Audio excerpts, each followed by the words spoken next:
welcome to the road to glory of Mason Armstrong. Mason is a relative of famous astronaut Neil Armstrong, who landed on the moon in 1969. The Armstrongs are from a small town in Ohio named Wapakoneta, home of 9,984 people. Mason has had success thus far, and he has drawn interest from the top two schools for astronomy in Stanford and USC, with another small town school in his home state with the Toledo Rockets. It'll be up to Mason if he follows in Neil's footsteps or creates his own path of playing college football at one of his dream schools. The first play of our senior season started off well as we launched it deep over the middle, and Ncaa somehow came down with the football. This led us to going for it on fourth down, and Armstrong would be a man on a mission on this QB keeper. However, not all of our passes would connect as we were picked off as we tried to force its throw on third and forever. We would bounce back as we hit one of our favorite targets and Craig Ostrander for this first down. Riding the momentum of the last pass, we connect with our tight end Weisbiker, who easily walks into the end zone. We try to give it to our running back, but apparently he can't find any of his blockers and gets tackled short of the goal line. The next drive we had to roll out since our O-line was giving up pressure, but we launched a rocket that Neil would be proud of to Chris Hussein deep in the middle of the field. We kept building on this momentum as this time we stand in the pocket and deliver a dime to Gio, but he takes a brutal hit from doing so. We decided to go for it on this fourth down, but none of my receivers were open as we nearly got picked off once again. Mason's second rocket led to an easy score. Gio escapes the defense as if he were going to the moon himself. However, the O-line could not block a single person for more than a second, so I was scrambling for my life until I found Gio once again. I have no idea honestly why we rely on Alex Howell, as he is constantly coming up short of the line to gain. We get greedy on this passes once again as we attempt to hit Gio on the run, but the safety reads our eyes and picks us off for the second time this game. For the first time we get to show off our legs as we are absolutely screamed at, but we escape the pocket for this huge gain. And due to that face mask call, we have an easy pass to Gio for his second score of this game. Ostrander keeps finding a way to slice up the defense as once again he drives off the corner for this first down. However, it only took 3 quarters, but Howell finally proves that he can come up big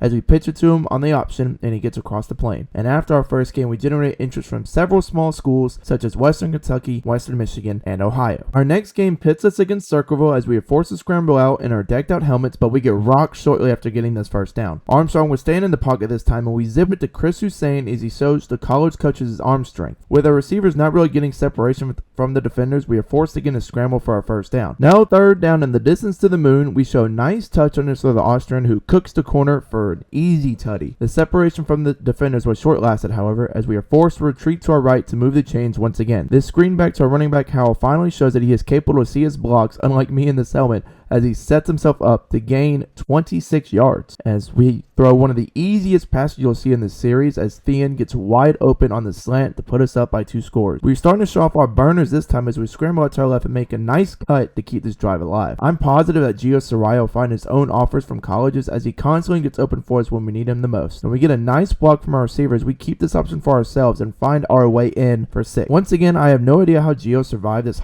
hospital pass, but I'm grateful that he hung on to the football. These receivers are trying to one-up one another now as Thean fries the defender to catch this pass. Now it's Chris Hussein's turn as he catches this out route and forces his way into the end zone. When everything seems broken on a play though, we would find a way to make something out of nothing as we find Ostrander breaking towards the middle of the field before we get rocked. We are really starting to show poise in the pocket as we saw this beautiful dot to Thean to put us up by over 30, and Thean is starting to ball out for us this time as he catches the streak, break the corner's tackle, and outraces the defense for yet another touchdown. I have no idea why we are still in this game, but we find Ostrander over the middle for a more inflated stat. And you'd be wrong if Gio was done in this game as he flies by the defense to receive this pass for his touchdown. And I put all faith in the world here in Weisbiker as somehow he comes down with his pass in between 2 defenders. Despite that, we put our hand in the cookie jar one too many times as we get picked off trying to hit Weisbiker. But right now we are only generating interest from small schools, so in the state playoffs we're going to have to ball out in order to generate interest from big name colleges. We start off the first game of the state playoffs as we deliver a rope to Gio right over the middle. Right now this team is looking great in this playoff game as Thean finds himself open as he receives his pass. This leads to an easy floater to our security blanket Weisbecker to put us up early. We are trying not to force anything here as the secondary blankets our receivers and forces us to scramble out of the pocket to move the stick. Once again it looks like that we will walk into the end zone, but Weisbecker slips open to the left side for an easy touchdown. Once again the Steubenville defense is stifling our receivers as we are forced to roll out of the right, and thankfully we actually slide down instead of taking taking a useless hit, and I have no idea what the corners plan to do here as they leave Ostrander wide open down the field as we floated up to him deep. However, we could not take advantage as Steubenville sent a blitz, and we had to throw it away on 3rd and goal, forcing a field goal attempt. Our O-line does really well in this play, but nobody open once again. We roll out, and at the last possible second, Ostrander comes back to catch this pass, breaks a tackle, and scores a touchdown before halftime. Ostrander has been our key target when we roll out as we throw this pass on the run to him once again, and this time our running back springs free on the wheel route, and we lead him past the safeties into the end zone. Over the middle here, but I didn't feel comfortable throwing it across my body, so I end up scrambling for this first down once again. This would lead to a strike being thrown over the middle of the field to Gonzalez for yet an easy score. Our next drive, we would launch an absolute dot to Bill Wilson deep on this wheel route as his score puts us up by 38 points in the first round. We would dominate the first round match at 45-7 as we are starting to generate interest from bigger name schools due to our play with the Ohio State playoff. The Ohio State Championship will be played in the Horseshoe as we take this read option for a huge gain on the first offensive snap. But once we actually stay poised in the pocket and deliver a missile to Chris Hussein, who falls just shy of the plane. We drop back on the next play and seamlessly roll it to the left and walk in across the goal line. The first play of the next drive, I noticed they're in man coverage, which leaves a ton of grass ahead as we cut behind the QB spy, get a key block from Alex Howell, and rumble young man rumble down the sideline. However, we get too eager as we get hawked down from the D lineman as we try to roll out to our left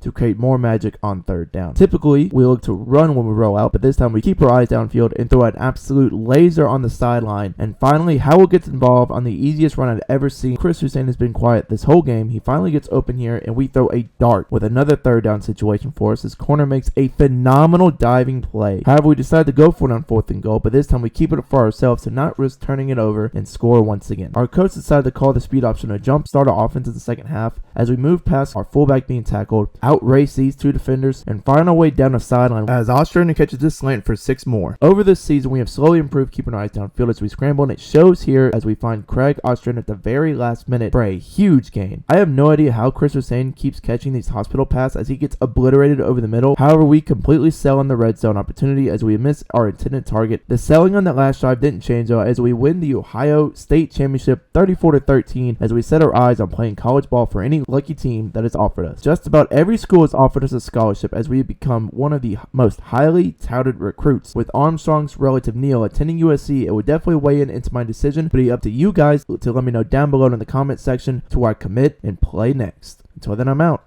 Peace.